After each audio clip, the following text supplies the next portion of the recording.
Welcome to Fireside Stories, a channel offering timeless tales, serene atmospheres, and gentle narration to help you drift off to sleep. Before we begin tonight's story, I'm curious to know where you're listening to us from. Feel free to share in the comments. It always warms our hearts to see our small community spread across the globe. Now it's time to relax. Settle comfortably into your bed or your favorite armchair. Close your eyes, slowly take a deep breath, and as you exhale, feel the weight of the day lift from your body. You don't have to rush anywhere anymore. Let my voice gently carry you toward tranquility. This moment is just for you. There are some places that only seem to exist when the day has fully let go. Not quite night yet, not day anymore either. They appear in the quiet space between, when the world exhales and stops asking anything of you. This story begins in one of those places. Before we arrive there, allow yourself to settle just a little deeper. There's nowhere else you need to be, nothing else you need to follow closely. If your eyes are open, let them soften. If they're closed already, that's just fine too. Take one slow breath in and let it go without effort. Good. The road you're traveling tonight is narrow and lightly dusted with snow, not enough to slow things down, just enough to quiet the sound of tires moving over it. The sky overhead is a deep blue, almost black with a thin line of silver moonlight resting just above the treetops. The kind of sky that makes even familiar places feel slightly unfamiliar. You're not in a hurry. No one expects you to arrive at a certain time. That alone already feels like a small relief. The town appears gradually, as though it doesn't want to interrupt you. A few warm lights first, a gas station sign humming softly. Then the shapes of buildings, low and steady, settled into the land as if they've always belonged there. You slow down without really deciding to. The sign at the edge of town reads, Stillwater Crossing, Eastern to 1894. The letters are painted in a slightly faded white, and someone has taken the time to keep the edges neat. There's care here, quiet care. The road curves gently inward, and as you follow it, you notice how still everything feels. No traffic, no distant sirens, just the faint sound of wind moving through bare branches. Stillwater Crossing doesn't feel abandoned. It feels paused, as though the town itself has decided to rest for the night.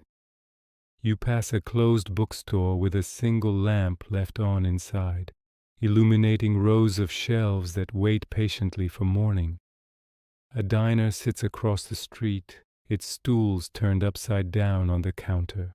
A chalkboard sign near the door reading, Back at Sunrise. The windows reflect the soft glow of the street lamps, each one casting a small circle of light onto the snow-dusted sidewalk. You continue on, guided more by curiosity than intention.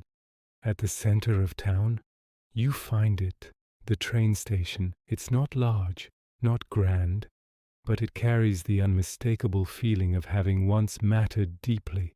The building is brick, worn smooth by time, with tall windows framed in dark wood.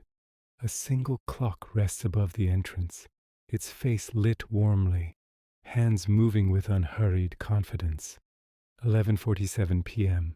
The platform stretches out behind it, quiet and empty except for one bench and a softly glowing lantern mounted to a post nearby. You park without thinking too much about it. The engine clicks gently as it cools, and when you step out into the night air, the cold brushes your cheeks, not sharp, just present. The kind of cold that wakes you up enough to notice things. Your footsteps sound different here, muted, as though the snow and the quiet have agreed to keep secrets. Inside the station, a bell rings softly as the door opens. Warmth greets you immediately. Not overwhelming heat, just a steady, comforting temperature that wraps around your shoulders like a familiar coat. The waiting room is simple. Wooden benches with smooth edges, a long counter with a polished surface. a bulletin board holding handwritten notes and old event flyers, their corners curled with age. Behind the counter stands a man in a dark sweater, sleeves rolled just past his wrists. He looks up, and when he sees you, his expression shifts into a gentle smile that suggests you were expected, even if he couldn't have known you were coming. "Evening," he says quietly. His voice is calm, unhurried. "Evening," you reply, noticing how natural it feels to speak softly here. He nods once, then glances at the clock. "Last train passed through about 20 minutes ago," he says, "but there's another one coming, eventually." There's no apology in his tone, just information. "That okay?" he asks. You find that it is. More than okay. You step further inside, letting the door close behind you. The bell rings again, softer this time, and then the sound fades. A kettle sits on a small heater near the wall, steam curling lazily from its spout. The man gestures toward it with an easy movement. "Tea's still warm," he says. "Help yourself if you'd like." You pour a cup, wrapping your hands around it. The warmth seeps in slowly, grounding you. The waiting room smells faintly of cedar and paper. Old books, something clean and familiar. You take a seat on the bench nearest the window, setting your bag down beside you. Outside, snow drifts gently under the station lights, each flake moving at its own pace.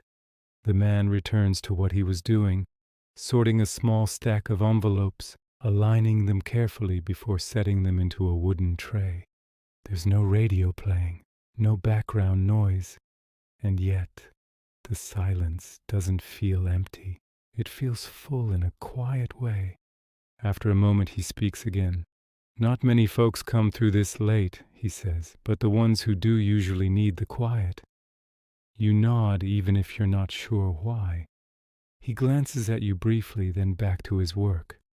"Stillwater has a way of holding space," he adds. Doesn't ask questions, just keeps the lights on. You sip your tea. The clock ticks steadily above the door. Each second passes without pressure. Your shoulders drop just a little. Outside, the wind moves through the trees again, but here inside, everything feels held. The man finishes with the envelopes and leans against the counter, folding his arms loosely. "You're welcome to stay as long as you need," he says. "No rush tonight." You thank him quietly. He nods, already knowing. As the minutes pass, the room settles further. The heater hums softly. The lantern on the platform flickers, steady and patient. You feel the gentle pull of tiredness, not heavy, not demanding, just an invitation. The kind that doesn't mind if you accept now or later. Your breathing slows in and out. The station feels like a pause written into the night, a place meant for waiting, yes, but also for resting. And somewhere beyond the trees, beyond the curve of the tracks, a train moves steadily through the dark, not rushing, just coming when it's meant to. You finish the last sip of tea slowly, letting the warmth linger a moment longer than necessary. There's no reason to hurry. Nothing here seems to move, unless it truly needs to. The man behind the counter glances up again, this time with a small, knowing nod. "If you feel like stretching your legs," he says. The streets stay quiet this late. He doesn't say safe. He doesn't say empty. Just quiet. You thank him once more. Set the empty cup gently beside the kettle and slip your coat back on. The fabric feels warmer now, as if it remembers heat. When you step outside, the cold meets you differently than before. Softer, less insistent. Snow continues to fall, not thick enough to obscure anything, just enough to soften edges and muffle sound. The station door closes behind you with a muted click, and the bell gives one final gentle note before settling into silence. The street stretches ahead, lined with old storefronts and low buildings, each one holding its own pocket of warmth inside. Light spills from some windows, golden and steady. Others remain dark, resting. You walk without direction, letting your feet decide. The sidewalk beneath you is uneven in places, worn smooth by years of passing travelers, locals, and moments that mattered once and still do in quieter ways.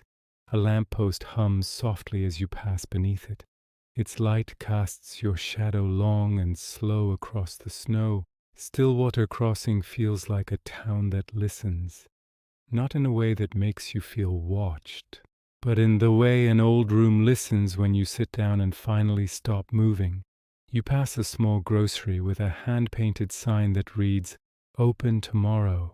The lettering is neat but imperfect, clearly done by someone who cared more about clarity than polish. A few doors down, a bakery window glows warmly, though the shop itself is closed. Inside, shelves hold cooling racks, empty now, waiting for morning bread. A faint sweetness lingers in the air, as if the day's work hasn't fully let go yet. Your steps slow, not because you're tired, but because everything here seems to encourage noticing. At the corner, you find a narrow side street branching away from the main road. It's lined with small houses set close together, their roofs capped with snow, chimneys releasing thin trails of smoke that rise and dissolve into the night. One house has a porch light on, another has a single window glowing upstairs. Life unfolding quietly. You continue on, hands tucked into your coat pockets, breath rising and falling in soft clouds. Further down the street you notice a sound, not loud, not sharp, a low, steady rhythm. You follow it instinctively until you come upon a small park. At its center stands a simple fountain, frozen in motion. Water once arched and danced here, but now rests beneath a smooth layer of ice, preserving its shape like a paused memory. The sound comes from nearby, a wind chime hanging from a bare branch, moving gently as the breeze shifts. Each note is soft and spaced apart, never insisting. You take a seat on a bench near the fountain. The wood is cold, but solid, grounding. Snowflakes land on your sleeves, your knees, your boots, each one disappearing slowly as warmth meets cold. The town feels closer here, as though it's gathered around you without pressing in.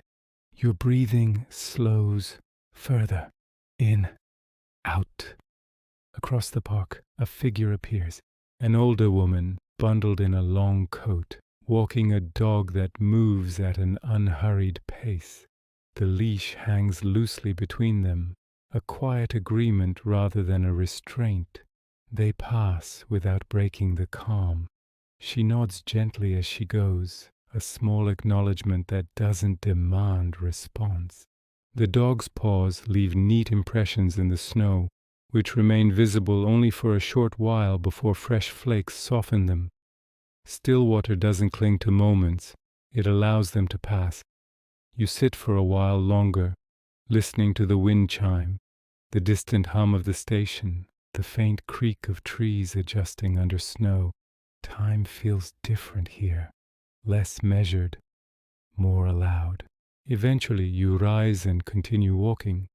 The streets curve gently, leading you back toward the heart of town without effort. As you approach the station again, you notice a light on across the tracks, a small building you hadn't seen before. Curiosity nudges you forward.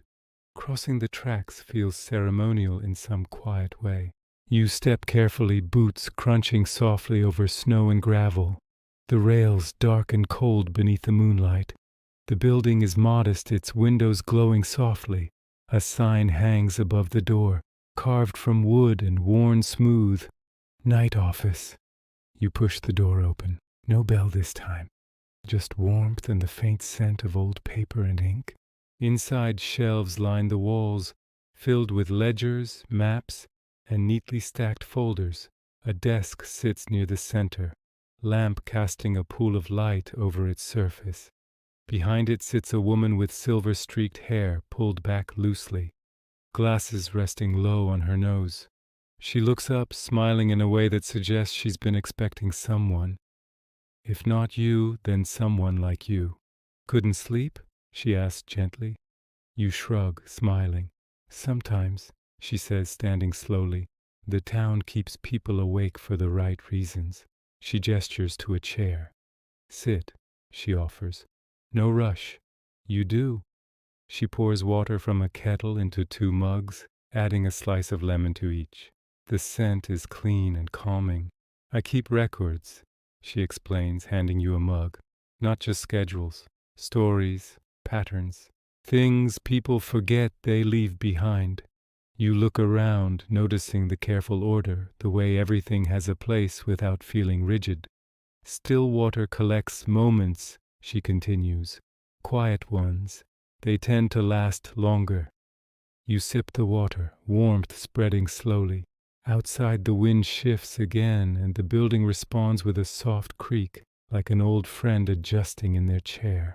You can stay, she says after a moment, or you can wander. Either way, the night won't mind. You thank her, setting the mug down when you're finished. As you step back outside, the town feels even softer now, as though acknowledging your choice to move gently within it. You return to the station platform, taking a seat beneath a lantern. The light casts a slow, steady glow, illuminating the tracks as they stretch into darkness. You rest your hands in your lap. Your breathing deepens. The cold no longer feels like cold, just air. Somewhere far off there's the faintest vibration. Not sound yet, just the suggestion of motion, a train perhaps, or maybe just the night shifting. Either way, you're exactly where you need to be. Your eyelids grow heavier, not closing yet, just resting. The lantern flickers softly above you, patient and warm. Stillwater Crossing holds its breath with you, and for the first time in a long while, you realize you are not waiting for anything at all. The bench beneath you feels steadier now, as if it has adjusted itself to your weight. The wood is cool but not uncomfortable, just present enough to remind you that you're here. The lantern above casts a warm circle of light that doesn't flicker anymore. It glows evenly, patiently, as though it has nothing to prove. You rest back slightly, allowing your shoulders to loosen. The night air fills your lungs more slowly now, in and out. The station clock moves forward without sound. You don't need to check it. Time here has begun to behave differently. The tracks stretch ahead like 2 quiet lines drawn into the dark, guiding without demanding. Snow settles between them, softening their edges, making them feel less like boundaries and more like invitations. You notice how the town's sounds have changed. Earlier there were footsteps, doors, the distant hum of warmth behind windows. Now those have faded. What remains is subtler. The wind moving gently along the buildings, the snow landing in small, weightless patterns, the faint creak of timber adjusting to cold and warmth meeting. Even those sounds seem unimportant. They exist, but they don't ask for attention. Your breathing finds a natural rhythm, no effort, no intention, just rise and fall. Somewhere near the edge of your awareness, you sense movement, not sudden, not alarming. A figure approaches along the platform, footsteps barely audible. It's the man from inside the station. He moves slowly, hands tucked into his sweater pockets, his steps matched carefully to the quiet. He stops a short distance away, not close enough to intrude, but near enough to share the same circle of light. Still awake? He asks softly. You nod, though your eyes may already be closed. That's all right, he says. Sleep doesn't always start where we expect it. He leans against a post, gazing down the tracks. This town, he continues, has a way of slowing people without stopping them. lets the mind wander until it forgets what it was holding. His voice is calm, unhurried, almost blending into the night itself. You don't have to listen closely, he adds. It'll still work. The thought makes something in you ease further. The lantern hums faintly. The snow thickens just enough to soften the edges of everything. Your thoughts begin to drift, not in a scattered way, but like leaves moving slowly across still water. You think of places you've rested before, rooms with low light, voices that didn't ask anything of you. Those memories rise and fade without attaching themselves to anything. The man straightens after a while, glancing back toward the station. "I'll be inside," he says quietly. No rush. You hear his footsteps retreat, then the gentle sound of the door opening and closing. The night holds steady. Your awareness narrows to a few simple things. The weight of your coat, the warmth still lingering in your hands, the steady glow above you. The lantern's light feels heavier now, as if it's pressing softly downward, encouraging rest. You allow your eyes to close. The darkness behind them is warm, textured, not empty. Images drift through without forming fully. A street at dusk, a window with light behind it, footsteps that leave no sound. Your body feels distant in the best way, supported, at ease. Somewhere far off there's a vibration again. This time you don't try to identify it. It could be a train, or the echo of one. It doesn't matter. The sound is low and rhythmic, like breath moving through a sleeping place. Your breathing syncs with it naturally, in, out. The bench beneath you no longer feels cold. The air no longer feels like winter. Everything has softened into a single, steady calm. Thoughts slow. The edges of the town blur gently. Stillwater Crossing feels less like a place now and more like a feeling. A pause, a held moment, a deep quiet permission to rest. Your mind releases the day without ceremony. No need to revisit anything, no need to plan. The night has taken care of it. The lantern's glow dims slightly, or perhaps your awareness does. Either way, the effect is the same. You drift, not falling, just drifting. The town breathes with you. And as it does, the last remaining tension leaves your body without asking for thanks. The lantern above the platform continues to glow. It no longer feels like light, you see. It feels like light that knows how to stay. You don't need to open your eyes to sense it. It's simply there. Your breathing is slow now, so slow that you barely notice it moving. In and out. The bench, the station, the tracks, they no longer register as separate things. They've blended into one quiet presence beneath you. Stillwater Crossing doesn't ask where you're from. It doesn't ask where you're going next. It understands that sometimes rest is the destination. The night has fully settled. Snow no longer falls in flakes. It drifts. Soft layers meeting soft ground, covering sound, covering edges, covering thought. Somewhere inside the station, a door closes gently, not sharply, just enough to mark that the world is secure. The town has done what it needed to do. You sense the buildings resting, the streets letting go of footsteps, the park holding only memory now. Even the tracks seem quieter, as if they too are resting between journeys. If a train passes tonight, it will do so without urgency, without announcement. It will pass the way dreams do, without asking to be remembered. Your body feels heavy in a pleasant way, not weighed down, anchored. The muscles in your shoulders soften further. Your jaw loosens. Your hands rest without effort. Nothing is being held anymore. Thoughts no longer arrive in sentences, just impressions. Warm light, still air, gentle distance. The town breathes once more, deeper this time. And then, even that becomes unnecessary.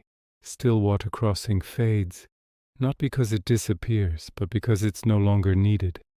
The lantern remains on. It always does. Not to wake anyone, not to guide anyone, just to be there. Your awareness drifts lower, quieter, like snow settling after the wind has gone. There is nothing more to follow, nothing more to imagine.